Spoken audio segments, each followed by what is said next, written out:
Hello student, তোমরা কেমন আছো? আশা করি তোমরা সকলেই ভালো আছো। প্রতাপ একাডেমি কোচিং পরিবারে তোমাদেরকে সকলকেই স্বাগত জানাই। তোমরা যারা দ্বাদশ শ্রেণী অর্থাৎ উচ্চ মাধ্যমিক পরীক্ষা দেবে থার্ড সেমিস্টারে, তোমাদের জন্য ইতিহাসের মডেল প্রশ্নপত্র নিয়ে হাজির হয়েছি।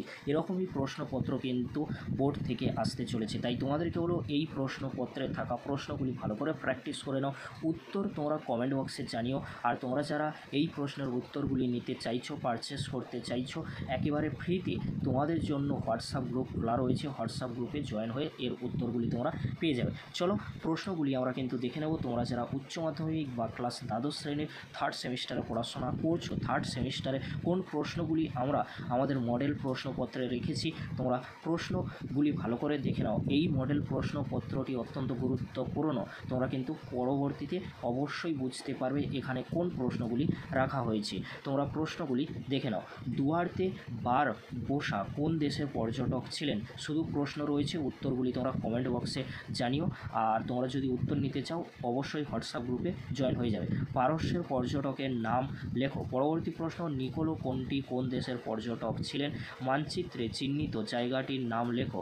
অর্থাৎ এখানে একটি মানচিত্র ছিল, এখানে মানচিত্রটি আমরা রাখতে পারিনি। এই প্রশ্নের উত্তরটি তোমরা ম্যাপ দেখে করার চেষ্টা করবে। প্রশ্নটি তোমরা এইভাবেই কিন্তু প্র্যাকটিস করবে। এখানে তোমরা যে কোনো এই যে চারটি নাম রয়েছে, চারটির মধ্যে তোমাদেরকে বলবো প্রথম দুটি বিজয়নগর আর বাঘমণি, এই দুটি কিন্তু সিলেবাসে রয়েছে। ভালো করে তোমরা এই দুটি মানচিত্রে কিন্তু কোথায় রয়েছে প্র্যাকটিস করে নেবে। পরবর্তী প্রশ্ন, বাঘমণি রাজ্যের দেশীয় অভিজাতদের কী বলা হয়? বাণীহাটির যুদ্ধ 1565 খ্রিস্টাব্দে একটা পক্ষের নাম কী ছিল? নেক্সট প্রশ্ন, কবির শিষ্য ছিলেন কার? পরবর্তী প্রশ্ন, দোহা রচনা করেন কে? সুফিরা হট যোগ শিখেছিল কাদের কাছে? সুফিরা হট যোগ শিখেছিল কাদের কাছ থেকে? সুফিবাদের শিষ্যকে কি বলা হয়? ভারতে চিশতি, এখানে চিন্তি রয়েছে তোমরা দেখে নিও। ভারতে চিশতি সম্প্রদায়ের প্রতিষ্ঠাতা কে ছিলেন? পরবর্তী প্রশ্ন, বাংলার ভক্তি আন্দোলনে প্রাণকেন্দ্র কাকে বলা হয়? চৈতন্য চরিতামৃত গ্রন্থটি রচনা করেন কে? মামুদ গাওয়ান কোন শাসকের মন্ত্রী ছিলেন? বাণীহাটির যুদ্ধ হয়েছিল কত খ্রিস্টাব্দে? বাহমনি বংশের অন্যতম শ্রেষ্ঠ সুলতান কে ছিলেন? সঙ্গম বংশের শেষ রাজা কে ছিলেন?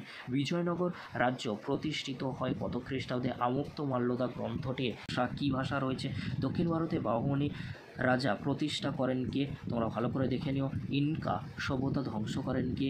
ইন্দোনেশিয়া কোন ইউরোপীয় শক্তির উপনিবেশ ছিল? ইন্দোনেশিয়ায় কোন ইউরোপীয় শক্তির উপনিবেশ ছিল? ভালো করে দেখে নাও তোমরা। পর্তুগিজরা ব্ল্যাক গোল্ড বলতো কাদেরকে? পূর্ব ভারতীয় দ্বীপপুঞ্জের অপর নাম কী ছিল? নতুন বিশ্ব নামকরণ করেন কে? অবাধ বাণিজ্য নীতির একজন প্রবক্তার নাম লেখো। মেকাও বন্দর অবস্থিত কোথায়? ইম্পেরিয়ালিজম এ স্টাডি গ্রন্থটি লেখেন কে?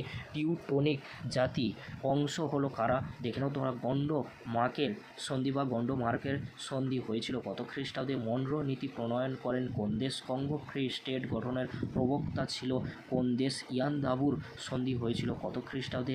মানচিত্রে চিহ্নিত জায়গা দুটির নাম লেখো। মানচিত্র থেকে তোমরা ভালো করে প্র্যাকটিস করবে। চারটি যে অপশান রয়েছে ভালো করে প্র্যাকটিস করে নেবে। প্রথম ভারতীয় আইসিএসের নাম কী ছিল? জুডিশিয়াল মার্ডার এর ঘটনার সঙ্গে যুক্ত বিভাগটির নাম কি? দেখে নাও তোমরা। 1773 খ্রিস্টাব্দে রেগুলেটিং আইন তৈরি হয় কার আমলে? বাংলার প্রথম গভর্নর জেনারেল ছিলেন কে? দেখে নাও তোমরা। এলিজা ইম্পে ছিলেন কে? দেখে নাও তোমরা। পরবর্তী প্রশ্ন অর্থাৎ 40 নম্বর দাগে লাস্ট প্রশ্ন কী রয়েছে?